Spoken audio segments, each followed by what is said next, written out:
Hello students, today we will learn linear differential equation.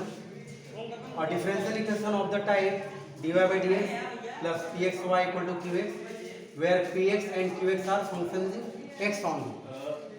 See here, dy by dx since linear differential equation, highest order of derivative will be 1. Also degree should also be 1.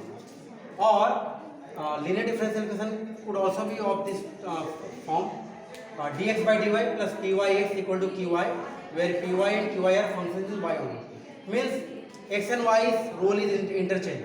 So my linear differential equation could be any one of these forms. Now once it is clear that the given differential equation is linear differential equation, its solution is given by, if suppose my differential equation is of first type linear, so solution is given by y into integrating factor is equal to integral qx into integrating factor with respect to dx plus c, where if is the integrating factor and it is given by this formula e to the power integral px dx for the first type of linear differential equation. For the second type of differential equation, solution is given by x into integrating factor equal to integral qy integrating factor with respect to dy plus c, where in this case integrating factor is given by this formula e to the power integral py dy. Now let us understand this with one illustration of example. Example we have taken from Krishna Prakashan, page number D19, question number 15. Frequently asked question. Solve the differential equation open bracket 1 plus y square open bracket close dx plus open bracket x minus e to the power tan inverse y bracket close dy equal to 0. Let us simplify this and see this is neither homogeneous nor variable separable differential equation. You can check. And also it is linear differential equation of the second type.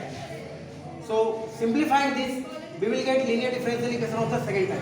Here py is 1 upon 1 plus y square, qy is e to the power tan inverse y upon 1 plus y. So let us find integrating factor. Integrating factor is given by this formula e to the power integral py dy. Now my py is 1 upon 1 plus y square. So whose integral is tan inverse y, standard integral. So my integrating factor is now e to the power tan inverse y. Now solution is given by x into integrating factor is equal to integral qy into integrating factor integration with respect to dy plus c. Now substitute the value of integrating factor. Now see, let us evaluate right hand side integral by substitution method. Put tan inverse y as t, so that when we differentiate this with respect to t, we will get 1 upon 1 plus y square dy is equal to dt, because derivative of tan inverse y with respect to t will be 1 upon 1 plus y square into dy by dt is equal to 1. Now this dt will come here, and therefore with this right hand side integral becomes this. Now this is standard integral whose integral of the exponential is exponential, and this is composite integral. So the coefficient of t will multiply in the denominator after integration and plus c. Again substitute t as tan inverse y. So the integration is evaluated and the solution is also be obtained. So thank you for watching. Thank you.